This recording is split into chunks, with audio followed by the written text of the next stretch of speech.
3, 2, 1. Recording started. Thank you, Peter. This is Ray Weldy, Chairman of the Lower Southampton Township Board of Supervisors. Welcome to the public township meeting for Wednesday, May 26, 2021. It's 7:32 p.m. All 5 supervisors are present, along with the township department heads and also some guests that will be speaking tonight. And this meeting is being held virtually via teleconference as so advertised. Can everyone please rise for the Pledge of Allegiance?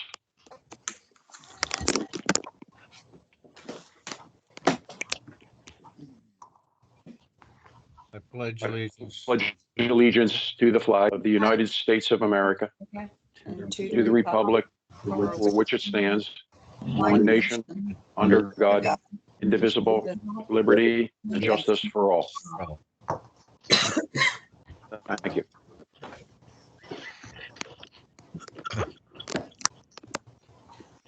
The Board of Supervisors held a public work session prior to this meeting. The work session began at 6:30 p.m. A lot was covered. I'll try to keep it as short and summarized as possible. We received an update on the Mascaro trash collection and what's going on with that, and some enforcement features that we have in place that will begin next week. A Red Cross drive that will take place in the near future. A police department update, along with the fire marshal, public works departments, as far as personnel status for current personnel and those that were furloughed. We received an update from the township manager as far as opening the township building. And the latest update has us opening the building for daily business on June 7th with some restrictions and public meetings to go public again in the township building on June 9th. That's the plan as of today. We received an update from Mr. Walter Mulholland, our Park and Recreation Director, on summer camps and a proposed charity walk event. We'll have more information on as that develops. Received an update from Mr. McDonough, our Public Works Director, on some major construction that took place last week at Trevose Road and Lucan Street on a sewer main. We received an update from the Chief of Police as far as a training update on some officers, an update from the Fire Marshal for Fire Day prevention scheduled in October, and a shredding event. The Fire Marshal will share that information. And last but not least, an update from Mr. Italia, our BCO, on enforcement of some township properties that may be falling into a little bit of disarray, and also a zoning update on some new businesses that will be opening in the township. That leads us to the public meeting. The first item on tonight's agenda would be a police pension plan update with Chris Rawl. Mr. Rawl. Great, thank you, Ray. Can everyone hear me?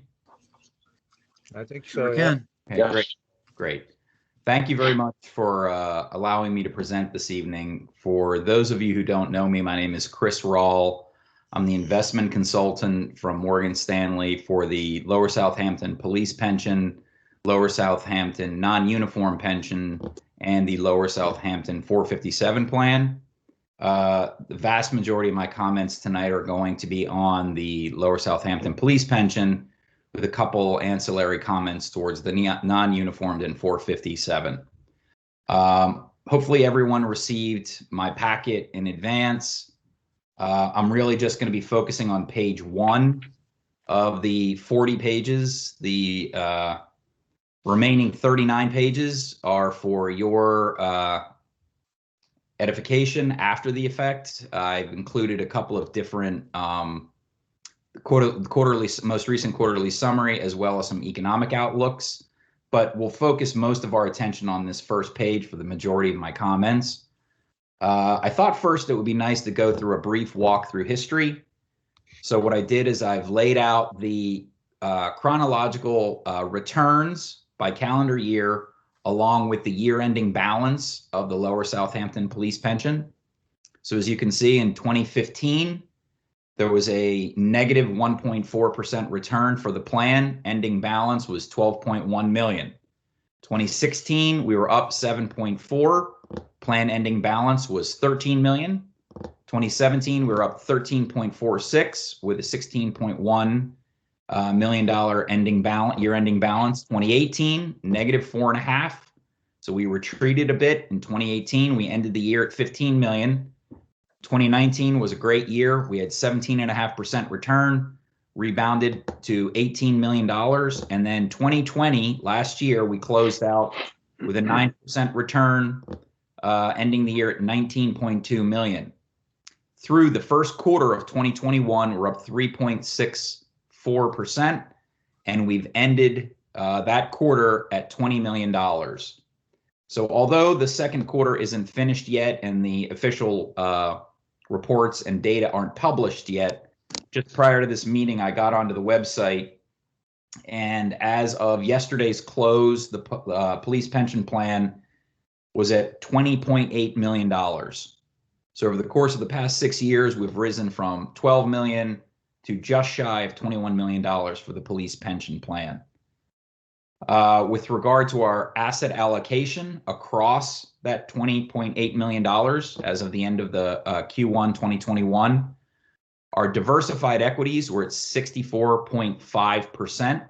Our target for diversified equities is 65%. Our fixed income and cash is currently at 35.5%, with our target at 35%. So as you can see, we're pretty much spot on with regard to our target versus our actual current asset allocation of equities to fixed income. Next, I'd just like to talk about a bit of a review of 2020 and the first quarter of 2021, what we achieved during that time period. The police pension plan has a monthly annual drawdown of about $108,000, $296,000, which equates to about $1.299 million a year coming out of the plan to pay the retired police officers. We adjusted the 2020 monthly distributions at the end of the year to accommodate for a surplus, so we actually cut that back, but that is our annual number drawdown. In 2020, we also drafted, approved, and implemented a new investment policy statement, which are the guidelines for the police pension plan. What was most notable about that is we increased our target allocation for equities from 60% to 65%, which is where we currently stand right now. We also went through two audits actually 3 audits, but 2 audits in 2020 and 2021. But then we also worked with the Pennsylvania State Auditor General to provide historical documentation, clarification, plan details for the police pension plan. During 2020, I also assisted with opening up another new drop account for a retiring police officer, as well as adjusted the monthly drop contributions for the cost of living increases for the 4 officers that are currently in drop. In addition, these comments are actually more related to the non-uniform and the 457 plan. I provided economic and market updates and investment consultation throughout 2020 to the participants in the non-uniformed and the 457 plan, returned calls, answered participant requests, and had an average of a same-day turnaround or a 1-day turnaround for most calls. I would say on average during an average year at Lower Southampton with the non-uniform and the 457 plans, I could expect to speak to anywhere between 2 to 6 participants a month with regard to their non-uniform plans or their 457 plans. I also visited the township and provided on-site in-person plan participant meetings on October 3rd, 2019, October 28th, 2020, as well as last week, May 19th, 2021. And I presented to the Lower Southampton Police Pension Board of Supervisors on February 26th, 2020. That's when we approved our new investment guidelines. October 28th, 2020, via team meetings like this, as well as tonight, May 26th, 2021. So that's historical. Looking forward, what can we expect, or at least read in the tea leaves for the remainder of 2021 with regard to the markets in general? There's a lot going on right now, to say the least. We have what would appear to be new tax rates coming down the pike, both for corporations and for individuals. That sent a bit of a shockwave through the market in early May, as well as the Federal Reserve has indicated we're seeing signs of inflation, which shouldn't really surprise anyone because the Fed is actually targeting a 2% inflation rate right now. So what that basically means is that we're experiencing what would appear to be a labor shortage, increasing demand because, you know, the economy is coming out of the COVID lockdown. We're basically at about a 90% rate from pre-COVID lockdown with regard to the economy in the United States. The difficulty isn't on the demand side, it's on the supply side. So corporations are seeing disruptions in the supply side. So when you have increased demand and problems on the supply side, you can expect to see inflation. So with inflation, higher tax rates, it's been showing some market weakness recently, specifically in the month of May. We've come off the highs in the month of May, which has resulted in a change in leadership in the equity markets. So essentially what's happening is the big tech names that were driving the majority of the growth over the past few years are starting to show weakness, and money's moving more into value, or i.e. high quality names, you know, the Home Depots of the world, Lockheed Martin, defense, those sort of things. So the types of names that we're seeing that are doing most of the driving are not the Amazons, the Googles, the Microsofts so much anymore. And this can be seen actually in the major market indices. The Dow Jones right now, which is generally a bias towards value, is up 13%. The NASDAQ, on the other hand, right now, as of yesterday's close, which is a bias towards high tech, high growth, is up 6%. Now, as you may recall from previous years in my presentations over the past 5 years, it's really been the leadership has been the tech names, the NASDAQ. Well, that's changed, and that's predominantly due to it's a retreat to quality and the leadership. The portfolio is very well positioned for that.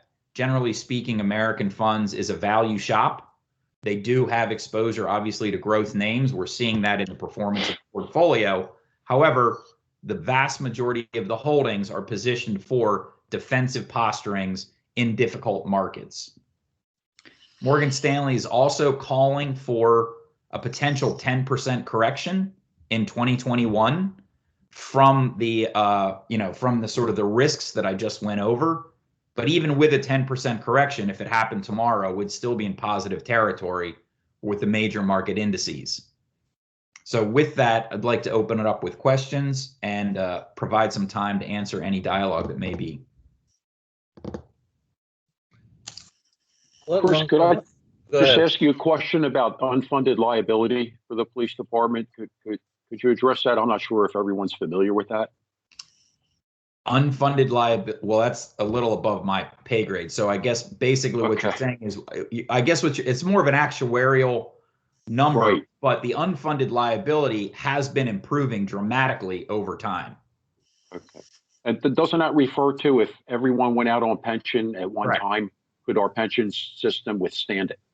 Yes. Would we have enough? Yeah. And Ray, right now we're at 84%. There you go, 84%. Thanks, Joe. I knew you'd have that number somewhere. And that's come up from, from quite a bit lower a few years ago. So we've really made up a lot of ground. Yep. These are great numbers. I mean, I can't say enough about how robust this pension is. When you see them laid out like that, gaining, close to $7 million, $8 million, in 6 years, the market's treated us very well. And that really comes down to the asset allocation, fine tuning the asset allocation. I will say I can, sort of do a little prognostication here that if there is a 10% correction in 2021, there are some moves that I might like to make and make recommendations to the board at that time. Right now, though, we're pretty much, I think, in a perfect spot with regard to the value bias that we have and the change of leadership that's going on right now in equities. You talked about the value funds. Are you heavy in the value funds then? Yeah, so large cap value is a heavy weight for us. And, large cap growth is something that really has been driving the performance of the portfolio over the near term past, probably the past 3 or 4 years. It's been no secret that large cap growth, Amazon, Apple, Microsoft, Google, you pick the name that you want, Facebook, Netflix, all of those names have really been a disproportionate driver of growth. However, now that we're entering into more difficult, more challenging times, we're seeing those names showing weakness, with the NASDAQ up 6% and the Dow Jones up 13%. You think Chris, that's a trend? what names, Chris, do you see showing more strength now? Well, just picking a couple of the funds that we have that, are the sort of the biggest holdings. The types of names that you're going to see that are performing right now: Home Depot, United Healthcare, Pfizer. A lot of the pharmas right now are doing really, really well. The banks are, starting to show signs of life, and the types of names in the value space. We're also seeing a good bit of Abbott Labs. General Motors is showing signs of life. If you can believe it, Ford Motor Company is currently trading it at a 5-year high right now. That was a $6 stock about, a year ago. That's because I just purchased a new Ford truck. That's why. So that's Right. terrific. Exactly. Well, Chris, I can just say that ever since I've been on the board, I've never heard any of the officers ever complain about anything that you've done for them. So obviously you must be doing a pretty good job. Thank you very much. I really, I try to return their calls as quickly as possible, get them the information that they need. And, the piece that I like a lot about, the sort of the interpersonal relationships with the plan participants, it was great to be back in the township just last week and sitting down with people and seeing how sort of calm everybody was coming out of the lockdown. There wasn't a lot of sort of hand wringing or anything like that. And so a lot of times my job is really just sort of quelling nerves with regard to what's going on in the market. And it was good to see that, there wasn't a lot of that. So people have really sort of bought into the idea that, if you ride it out and you own the right investments, the market and the funds and patience will do what needs to be done. Can you give me what do you anticipate for 2021 end?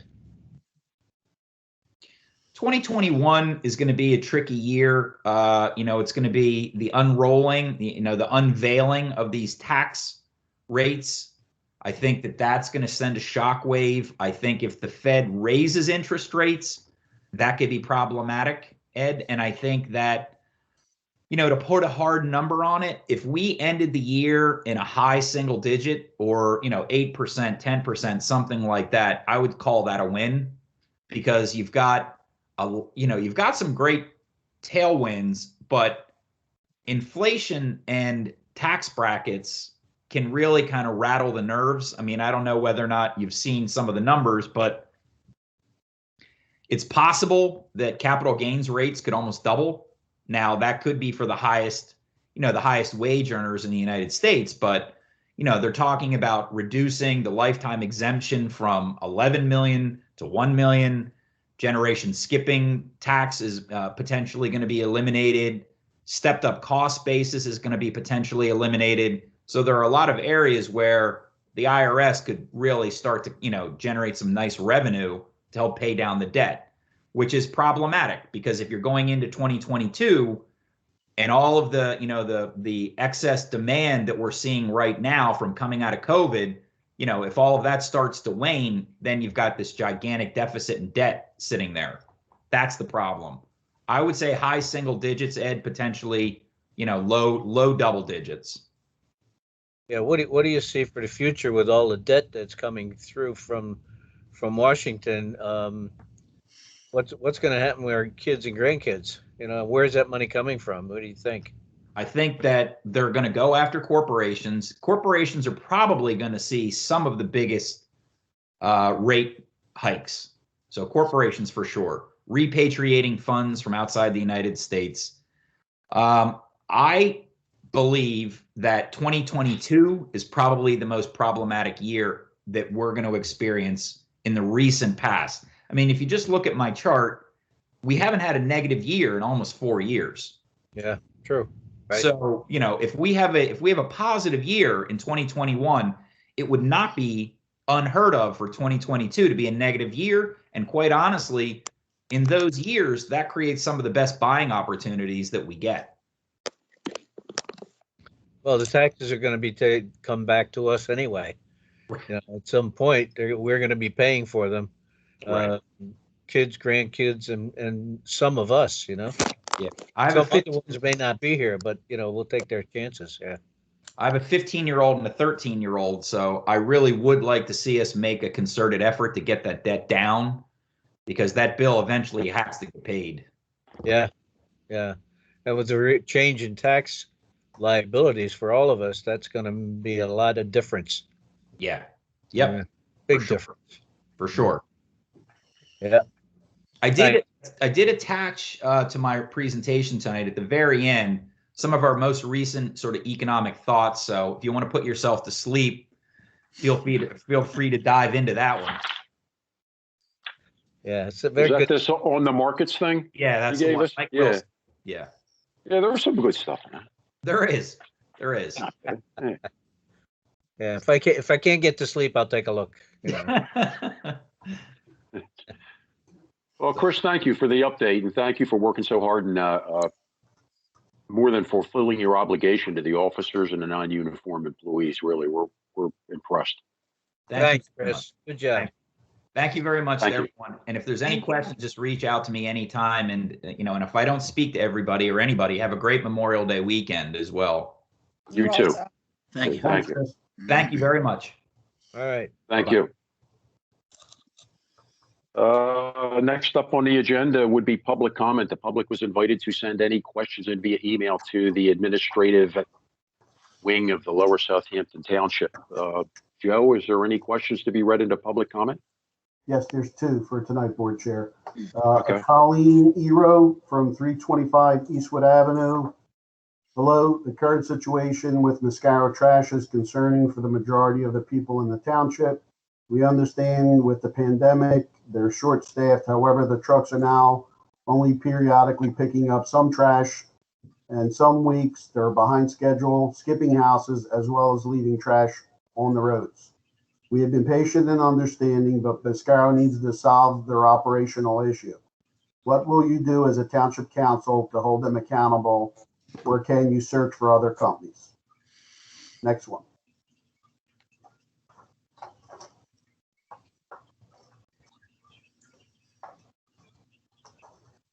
Sorry about that, paper stuck together. Next one is a Dave DeBelius, 430 Trevose Road. Trevose Road by the roundabout has a heavy amount of traffic during school pickup and drop-off. Several times per week, vehicles speed past the school bus in our area and have had close calls to other vehicles and our children. The problem has been brought to the township several times. What are the elected officials going to do to ensure the safety of the children or our children?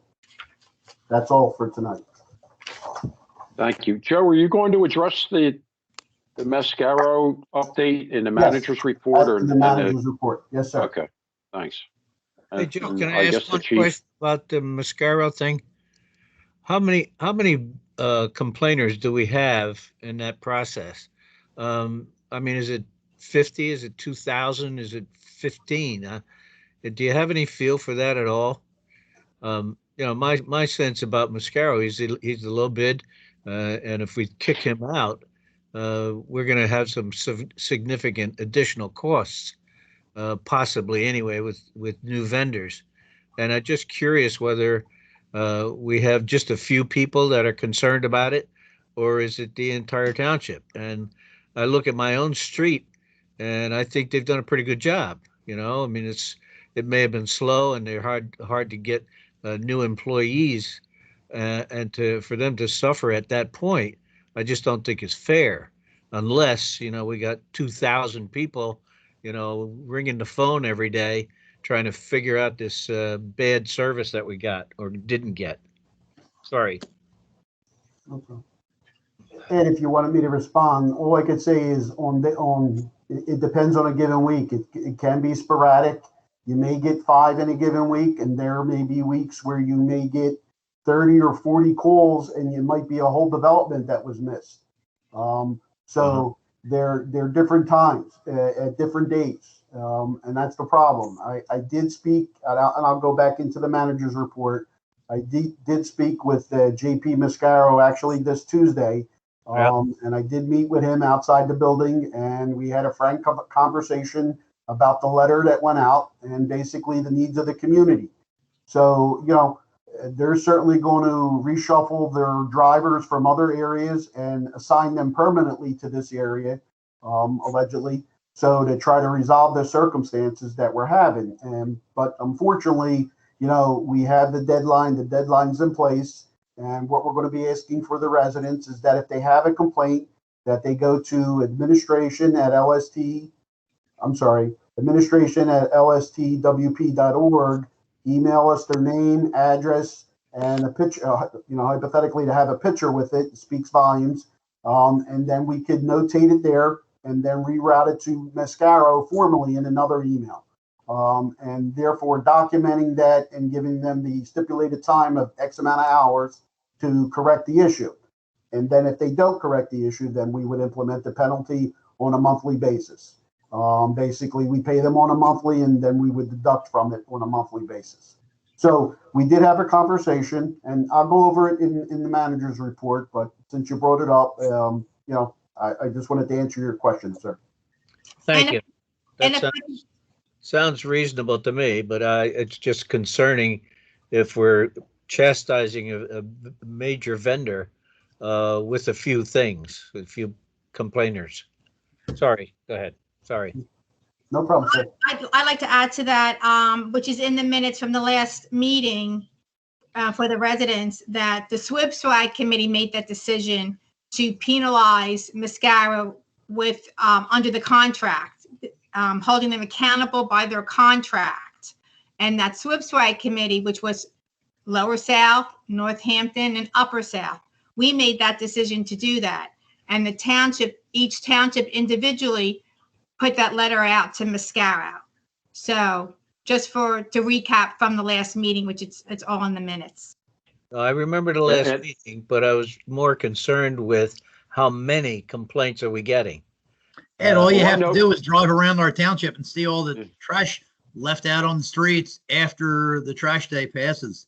And Ed, I did that for you. Or even like in Kim's, it has to be Kim's house because he's right down the street from me. But they started yard waste collection in the beginning of April, and we are into our second cycle of a 2-week wait for a pickup. Yeah, out of the 8 weeks of yard waste. You know, so that part there is very concerning. I mean, I contacted Christine a few times over the past, month and a half in regards to different residents complaining that their yard waste or their trash hasn't been picked up in weeks. I have a fellow on Bridgetown Pike who said that, the trash men never even hit his area. It's horrible. Ed, all you got to do is just drive around and really look after trash day. If they're hitting your area in a good way, you are a very fortunate person because they're doing a horrible job pretty much everywhere else. And Ed, I had just said I'm still just concerned with how many and how much. I mean, you're going to have some complainers no matter where you go. And that's not my question. I understand the last meeting, and I understand that all 3 townships are sending something. I still would be interested in how much of that is happening. Is it 10 people, 25,000? I don't really care what the number is. I just want us to be fair to a vendor who's provided what I consider pretty good services. And from time to time, partially because of the pandemic, he can't get the people that he wants. He's offering $80,000 a year for drivers. I mean, that's not something insignificant.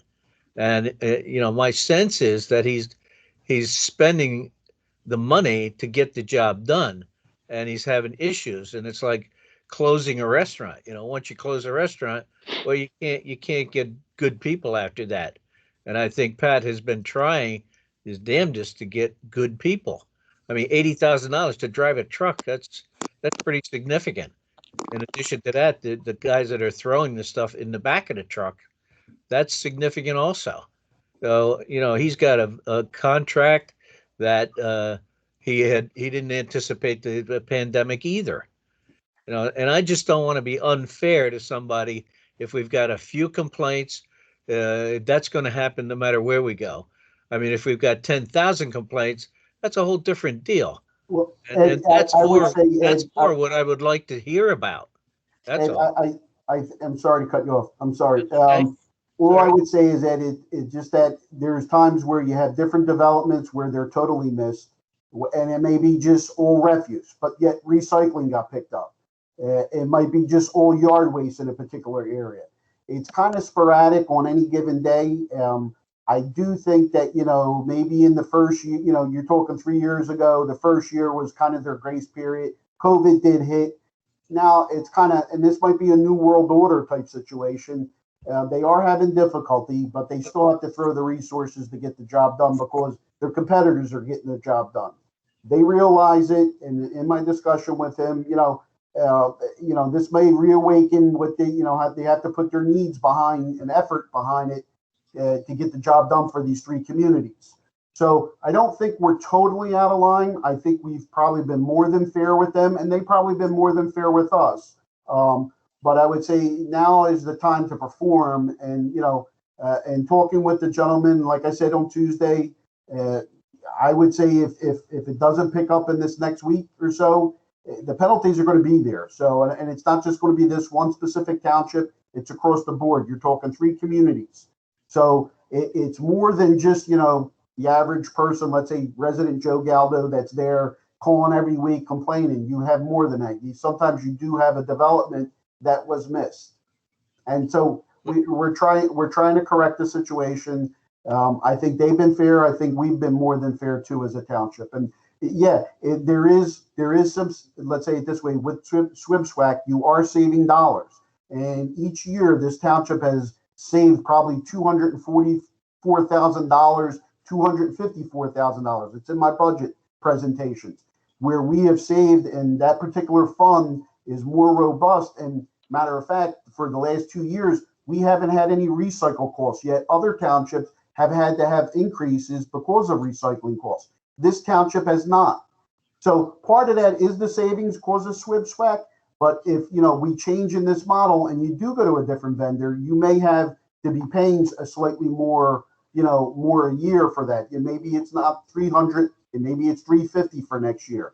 But that'll play out as a bidding process with the townships. Yeah, but the one thing I'd like us all to take into consideration is they've almost doubled the number of trucks that come through.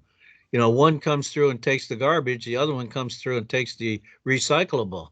So, I mean, if we're not getting the credit for the recyclable, that's a bad deal, obviously. Well, that's a different that's the world environment right now for recycling. You don't really make money, you lose money. So we lost that part of that aspect of the contract 2 years ago, and that was a China issue with them no longer accepting recyclables. So that's something we can't control locally. Well, and quite frankly, Mascaro can't either. And if that's part of his original contract, and now he doesn't get any of that, or we don't get any of that, I mean, that's China's fault, but it isn't necessarily Mascaro's or ours. Well, doesn't Waste Management handle the recyclables? Yeah, the pickup though is still done by Mascaro, and then Mascaro picks it up. Yeah, but Mascaro picks it up. They do. Right. I mean, I just don't want to be unfair to them because there's an awful lot of things that have happened in the past 2 years, a year and a half, and their contract was written 4 or 5 years ago, and now things have changed, and I think we owe them consideration that if a few people are unhappy, is that enough to chastise a major company and a major vendor who has been the low price? Now, what's going to happen on the next vendor, I don't know, but it's going to increase. You can bet that. Aren't we in the second year of a 3-year deal?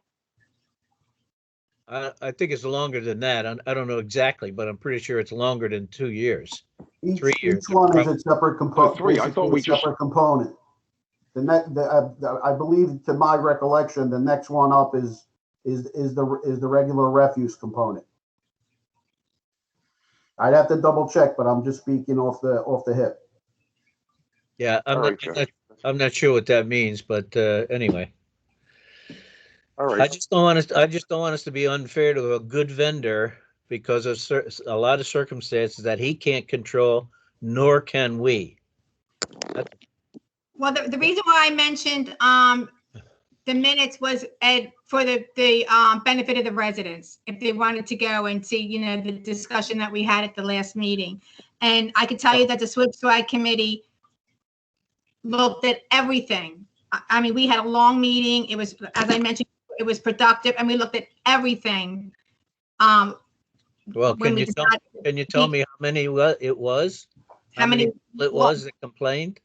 Oh, I don't, for each township? Sure. I don't have those numbers in front of me for each township. Well, did they do that analysis? But we all spoke together, and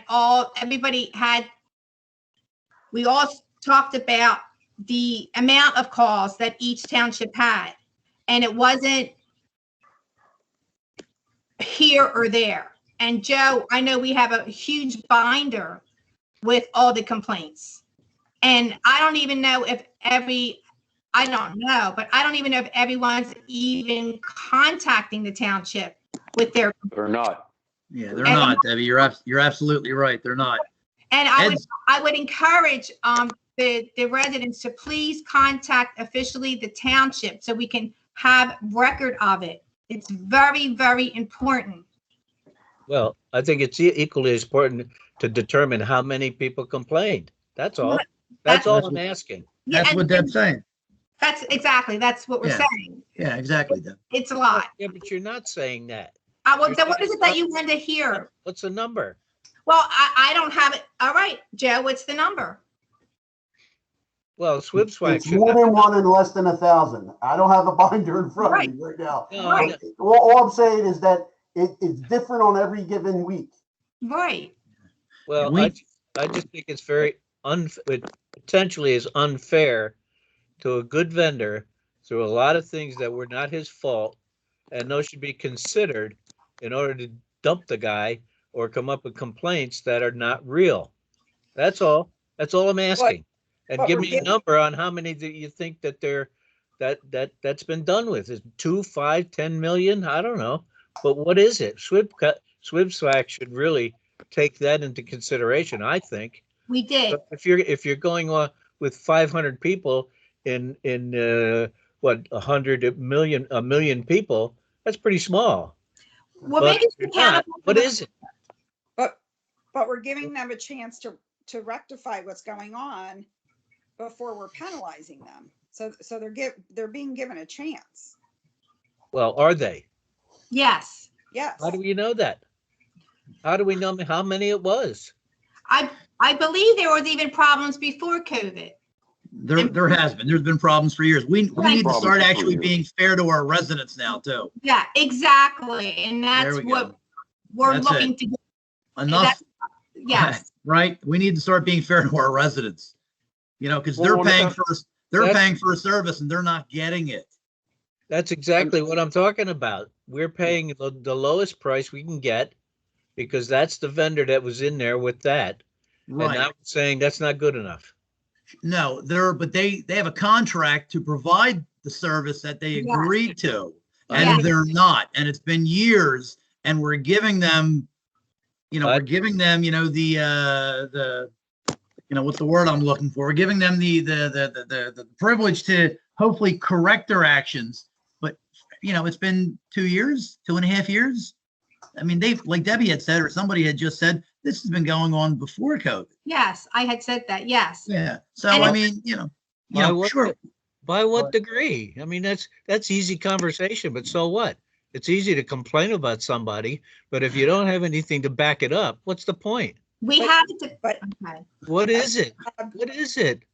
But our job. To know what it is. All you have to do is get in the car and drive through every single street in Pinecrest. There's at least 300 residents over here that haven't had their stuff picked up in 2 weeks. Maybe only one out of every 1 out of 50 calls, that doesn't mean that those complaints are non-existent. Most of them just say, oh, I'll give them a chance to come pick it up, but they're still 2 weeks without a pickup.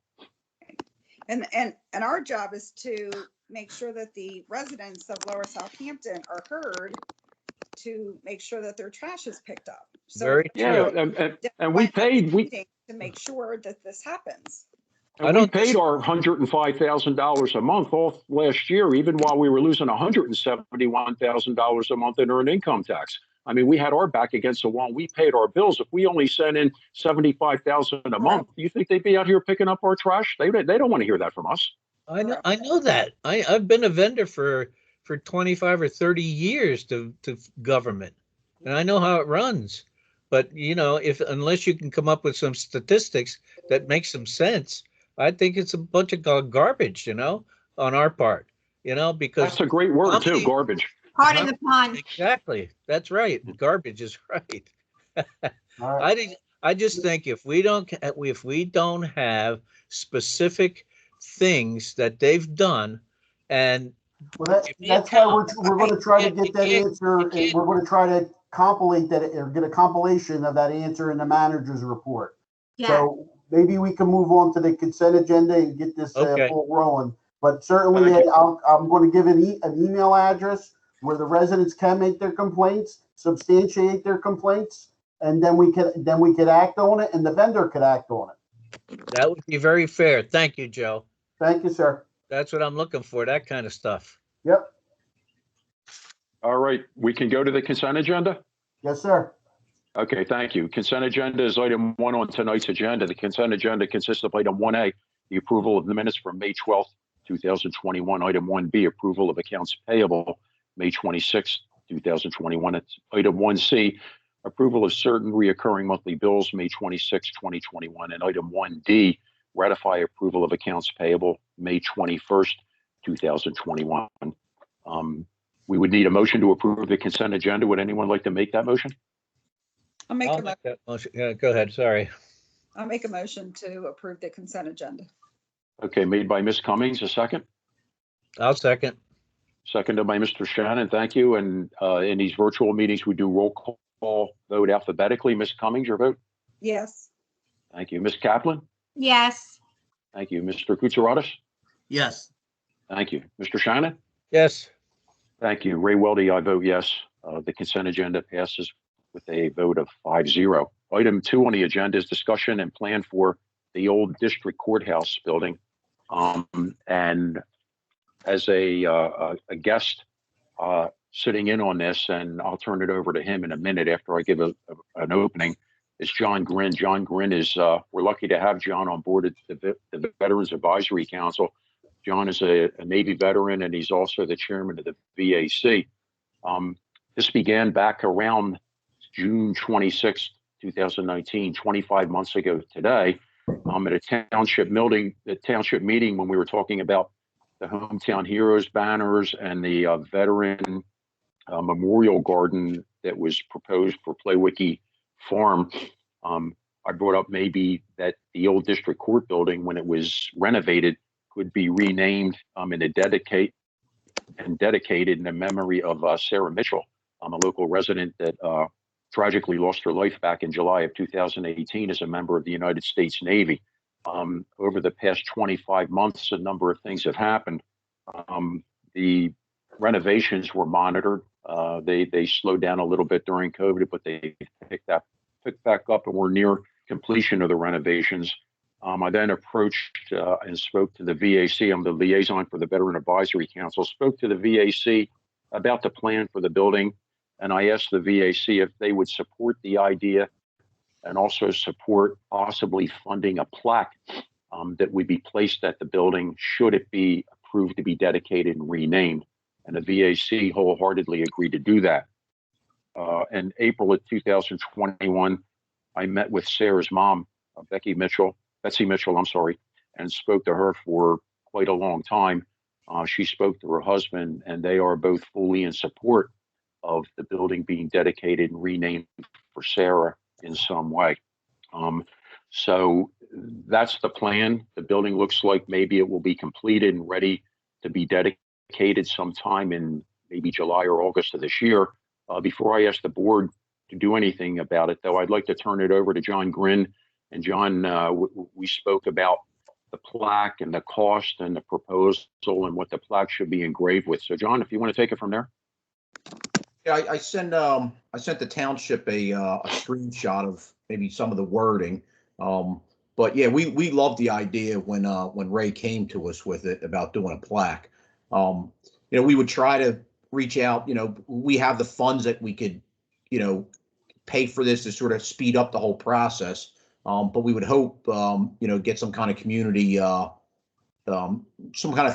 fund drive to maybe have some people, put up some money, so maybe we reimburse some of the costs. But just to expedite, if we do go this route, I think we can have this.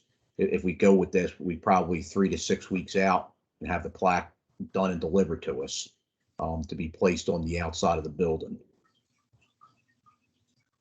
Thanks, John. If we could show that plaque again, because I'd like to mention some proposed changes to it. Peter, could you put that plaque back up, please? Thank you. We spoke, and this was one of the proposals. One of the proposals was the Mitchell Community Building, and we were more interested in calling it the Sarah Mitchell Community Center. So, and I communicated with John as this meeting was in progress about maybe taking the word building out of there and adding Sarah's first name between the and Mitchell at the top. And then pretty much keeping the rest of it the same, dedicated in honor of Sarah Joy Mitchell, U.S. Navy ensign, who was on board the USS Jason Dunham. And Sarah's mom said that I asked Sarah's mom, is there a saying that she, was fond of that maybe her parents would like engraved on a plaque? And Mrs. Mitchell said Sarah's big saying was, "I want to make the world a better place." So you can see that in quotes. That would be on a plaque and dedicated by the Veterans Advisory Council in 2021. So the proposal for the plaque is pretty much as you see it, except across the top. It would say the Sarah Mitchell Community Center instead of the Mitchell Community Building. Is that correct, John? Yeah, we like that change. We think that sounds better. We're trying to keep it like the font. You only have so much space to put on these, so you don't want to make things too small. Yeah, we also love the saying too. I think for a community center, that's what community volunteers like myself, when you're going into the center, that's what we're doing. We're there to make the world a better place. So I think the saying is perfect. This would be on a, it's basically cast aluminum. It's got some weight to it. It's not something that's going to be very difficult to pry off the building, but and I believe the lettering is going to be blue, or the black background is going to be blue. So it's very nice. It'll last a long time. It's beautiful, guys. Do we know the dimensions of the sign? I was going to ask that. Yeah, John, 12. Well, right now we're thinking 12 by 16. We can go bigger, go smaller, but I was looking at the front entrance of the community center. On the two sides of the door, you don't really have much room. You only have about 2 feet of brick there on each side. So I think going too much bigger would just overwhelm that little, that 2 foot brick on each side. So. And the other thing we spoke about was Mrs. Mitchell is interested in donating a portrait of Sarah in her Navy gear that we could hang inside the foyer. So when everyone entered the building, they could see a portrait of her in her military getup. Very nice. Yeah. Does the board have any other questions for John or I? I think it's a terrific idea, guys. Yeah. Okay.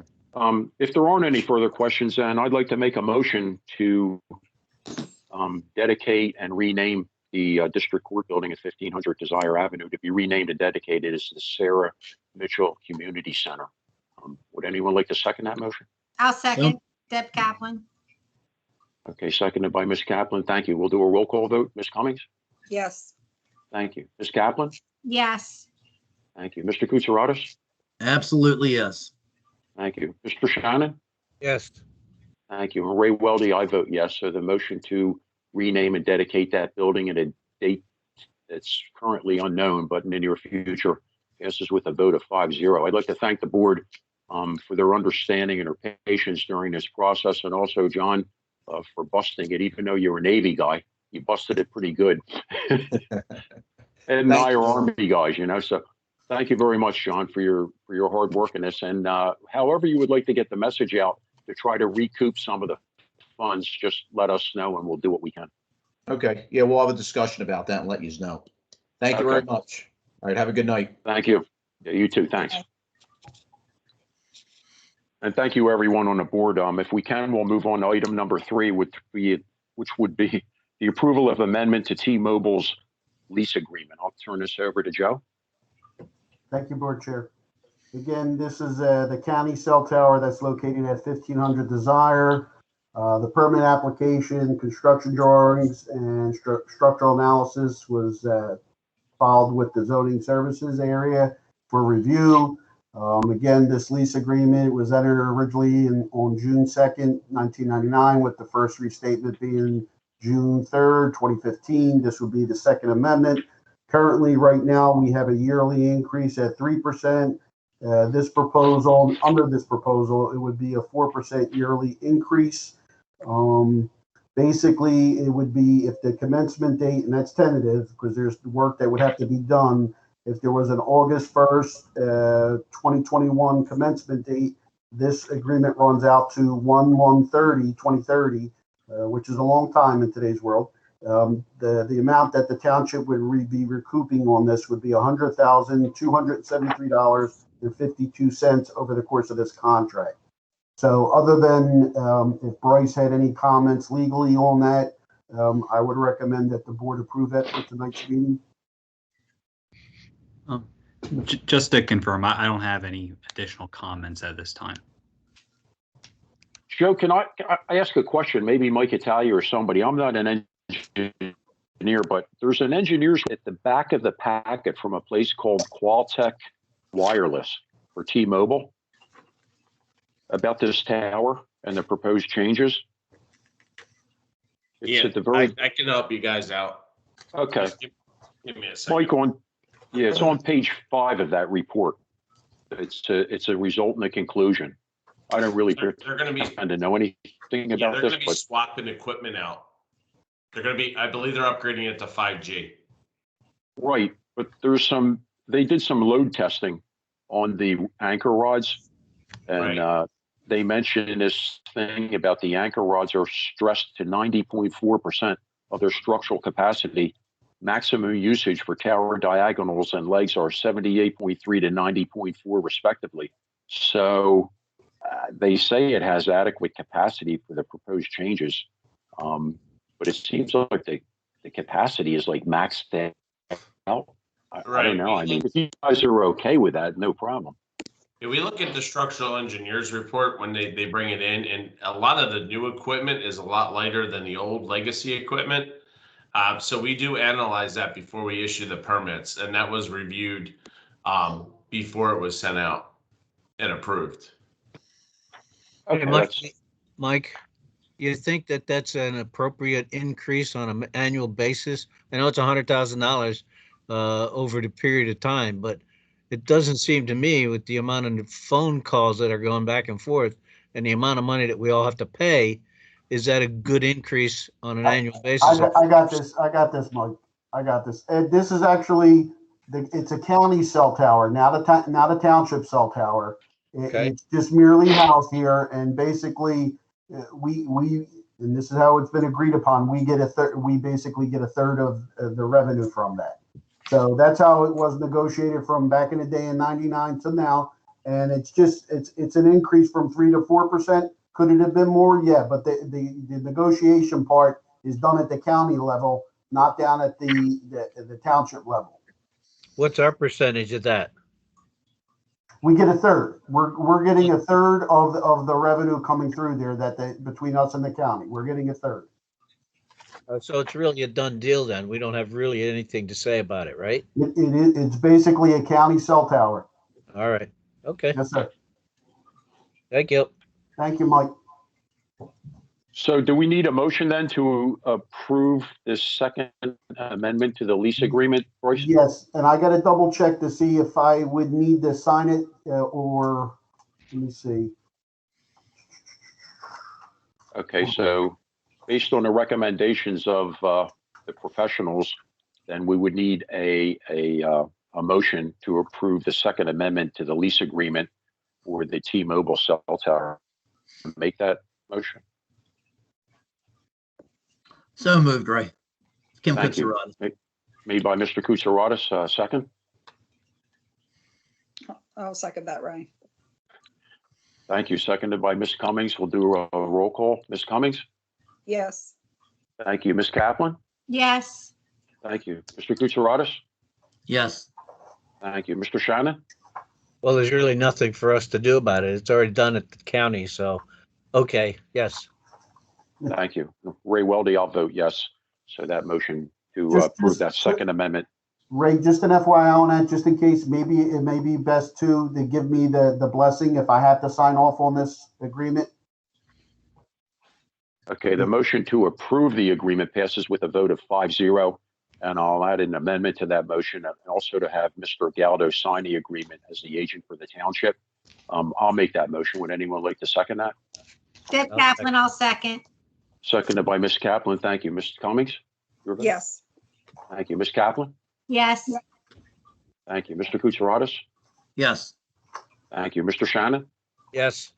Thank you. Ray Weldy, I vote yes. So the motion and the amendment and the addition to it to have Mr. Galdo sign as an agent for the township approves 5-0. Thank you. Next up is the manager's report. Joe? Sure. Thank you, Board Chair. Again, as we touch base with the JP Mascaro and Sons, a solicitor letter did go out. The vendor was notified and confirmed. Basically, if refuse, recycling, or yard waste is not picked up on the designated date commencing at June 1st, we're asking our residents to send an email to administration at LSTWP.org. Please, in the subject, put your name, address, and email on your email, as well as send pictures if you can. Pictures will help us document and substantiate the fact that you do have an issue. Your trash was not picked up, your refuse was not picked up, yard waste was not picked up, so that we could then give the vendor 8 hours to correct the issue, or the stipulated amount of hours to correct the issue. And then if it's not corrected, then we would deduct that on a monthly basis from their payment. We would generate an Excel sheet based off of things not being corrected in a timely manner. Ed, is that sufficient enough for you, Ed, on that one? Well, I would just like to see pictures, I think, with the capabilities we have. of doing that. Absolutely. Pictures send the pictures sends a better message and substantiates it as support. So I would agree with sending the pictures part on that also. Next thing is the Red Cross blood drive at the proposed Sarah Mitchell Community Center. I had Civic Building, my bad on that, on June 25th, 9 a.m. to 2 p.m. The sanitation rebates are still going on. As of right now, we have 926 rebates that were issued, and that goes out to July 31st. As far as the township building, we'll be opening up the building on June 7th, and we're requesting that masks still be worn inside the building for conducting business in the foyer area. As for June 9th, it would be our first meeting.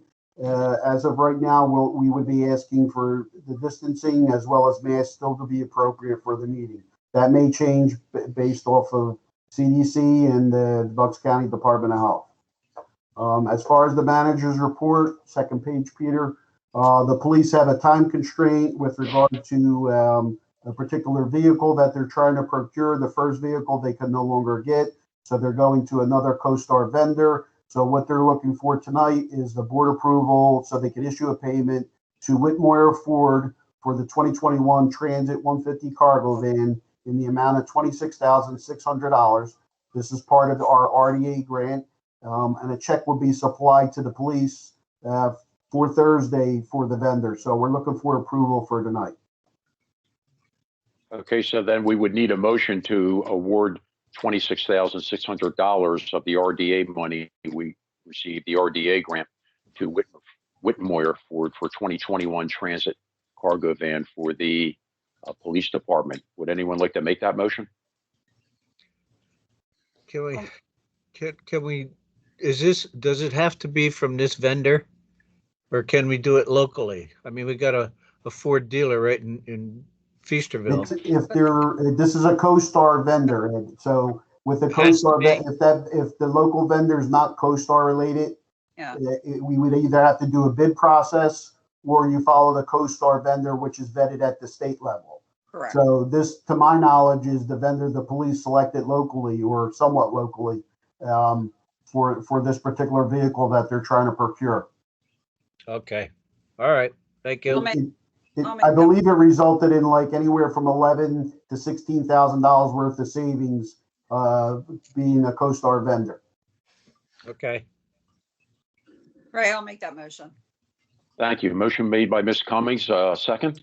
Deb Kaplan, I'll second. Seconded by Ms. Kaplan. Thank you. Ms. Cummings, your vote? Yes. Thank you. Ms. Kaplan? Yes. Thank you. Mr. Kutsaratus? Yes. Thank you. Mr. Shannon? Yes. Thank you. Ray Weldy, I vote yes. The motion to award that check for that van from the RDA grant passes with a vote of 5-0. Thank you. Is there one other item, Joe? Yep, one more item, sir. And the next one, looking for consideration for approval to award for the siding, the soffit, the gutters, and downspout work at the proposed Sarah Mitchell Community Center. We had 3 quotes: Tilton Windows and Siding at $14,800. CNC Family Roofing and Siding came in at $19,750, and Mid Atlantic Roofing and Siding came in at $27,300. So we're looking for an approval to award for Tilton Windows. I'll make that motion. Made by Mr. Shannon. I'll second that. Ray Weldy. We can do roll call vote. Ms. Cummings? Yes. Thank you. Ms. Kaplan? Yes. Thank you. Mr. Kutsaratus? Yes. Thank you. Mr. Shannon? Yes. Thank you. Ray Weldy, I vote yes. So that low bid passes with a vote of 5-0. Thank you, Joe. And that's all I have to report back on for tonight, sir. Fantastic. Next up is supervisors. Well, it's not even on the agenda, but we are having supervisor comments, right? I think we should have them. Ms. Cummings, any comments? I do. It seems like, things have turned, and there was so much positive and that came out of the meeting this evening by listening to all the directors, and starting with the beautiful tribute for Sarah Mitchell for the community center. Just a wonderful thing for the community. Listening to our directors talked about so many different upcoming events, from Parks and Recs to the camp to Dolphin opening this summer. It just, it made for a great summer for the kids. Listening to Mike talk about all of the new stores opening in the community. It's so I think we've turned the tides, and a lot of good things happening here in Lower Southampton. I want to wish everybody a happy and a safe Memorial Day. Thank you. Kim, Mr. Kutsaratus? Yes. Thanks, Ray. A couple things. Right now I'd like to give a little update to the public and the board in regards to the ceremony I've been putting together with the 4 Neshaminy girls that were involved in that horrible accident back in late March. As of right now, I'm happy to say that I have commitments from all parties, including the girls, their families, the emergency services, and absolutely the residents out on Bridgetown Pike who assisted that day. Without them, things might have been a lot different. The day of this event will be on Wednesday, June 16th. We're hoping for this to start promptly at 7:30. So I'm asking everybody to arrive around 7 after 10. The location will be at the Tri-Hampton Rescue Squad out on Bridgetown Pike. This will be, because of limited space, this will be basically just invited guests. I would also like to invite my supervisor colleagues. I'd love to have you guys all there. If you can that day, please show. I'd love to have you there. And I've been in touch with Christine here in the township and Frank Farry in regards to giving some proclamations to some of these people that I had just spoke of. So that's the first part right there. Hopefully you guys can make it. What time? And it's We're hoping it actually starts at 7:30, Sue. But once again, I'm trying to get everybody there a little early. We have one of our local residents, Dennis Curran. He's going to be providing a little bit of music, and the DJ system. You know, we're not expecting this to be a very long thing. You know, maybe once it gets started, about a half an hour tops. But you know, the girls have seen most of the paramedics and some of the firemen and police since that time. They've been fortunate enough to run into them, but there's still one paramedic that one of the girls will hopefully see that day. Apparently, he was from one of the other squads, and one of the girls have been, you know, trying to make it a point to get in touch with this fella. So hopefully we can make that happen that day. But once again, all the emergency services were just so instrumental with this. But, you know, I just keep on thinking back with the two sets of residents out on Bridgetown Pike and what they had done. You know, one fella came out, he was a fireman back in his home country, and he actually came out and started extinguishing the vehicle because it had started to flame up a little bit. And while this was going on, the husband and wife team were actually trying to pull some of the girls out of the sunroof of the car. So, I mean, you know, a matter of minutes, things could have changed in a very bad way. So I just, you know, really want to pay them thanks that day. So it should be a nice event. But on top of that too, I just want to thank everybody who came out on election day. It was a great day. Prior to election day, I personally had knocked on, you know, a couple thousand doors, and I'll tell you what, it's amazing how many people have came here from different countries. And one thing they had told me was that they don't take for granted the liberties and opportunities they have in this country. They didn't have them where they came from. It saddens me, though, that so many people actually don't vote. And it's been said over and over and over, guys, freedom isn't free. And with Memorial Day right around the corner, you know, you get the opportunity. You thank a vet for everything they've done for all of us, and also say a prayer for all the vets that haven't came home or have passed after their service. Because, you know, one of my biggest regrets in life was I never served. And, you know, we just all need to keep that in mind over this holiday weekend. And that's all I have, guys. Thank you. Ms. Kaplan? Yes. There's a proclamation for our American flag to be half-staff, May 26th to the 30th until sunset on the 30th, to honor the victims of the tragedy in San Jose, California. And also, of course, on May 31st, sunrise to noon for Memorial Day. That being said, have a wonderful Memorial Day, and to continue what Kim was saying, we know what Memorial Day is about, and let's have a moment, if not the day, of reflection for those who gave their life so we have our freedoms. That's what it's about. But enjoy your barbecues. Absolutely. Have a good time. That's all I have. Thank you, Deb. Ed? Yes. One thing that I want to bring to everybody's attention is that the parade is going on. It's the 4th of July parade. It's going to be on the 5th because the celebration of the 4th of July happens to be on the 5th this year. We've got already 7 bands. We have most of the people that were in the parade or participated in the parade are responding in many cases with donations. And we haven't asked for any donations. We just went out and said, if you were in it before, come on back. You don't have to donate anything. We have same guy, Chris. Dennis is going to also provide our music. He's such a terrific young man anyway. He's willing to do just about anything you ask him to do. And the parade is going to be at the same length approximately as we had before.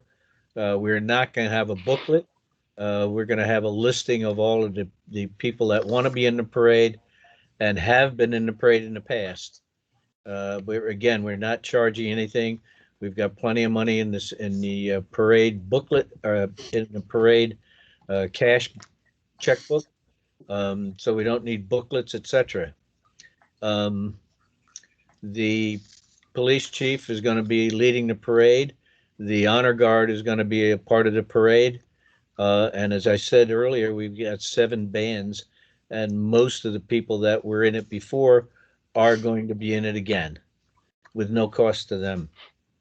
I'll go on with my Feasterville Business Association, same things that I always talk about, and that is our parade. They're unfortunate in having me as the chairman this year, but we're going to have it at Spring Mill Country Club. We're going to hopefully have about 100 players. It's going to be $200 per player. We're giving jackets out to every player, and we've got about 20 volunteers, and they will also get a jacket because we purchased these last year when obviously we didn't have a parade, golf outing. Let me see what else. I think that's probably it. Thank you. And I have a fast question. I have a fast question about the parade. If there's an organization that's interested in being in the parade, perhaps maybe they've never been in the parade before, but they would want to be in this year. Yep. Is it too late for them to contact the? Not at all. Okay. Not late.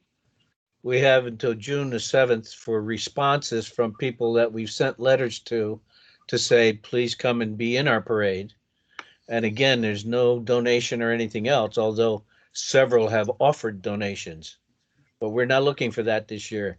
But if you want a bank or a friend or whatever to be in the parade, we welcome it. And if they didn't get a letter because they've never been in the parade before, who would they contact? Call Connie at the Township. Okay, thanks. 301, yeah. Thank you. Any other questions? I'm looking forward to it. Me too. Yeah, thank you for pulling that off, Ed. Yeah, I've been doing it for 15, 16 years, so I guess I'm still ready to go. And Connie makes me think that I run it, but she's really one that runs it. Okay, thanks.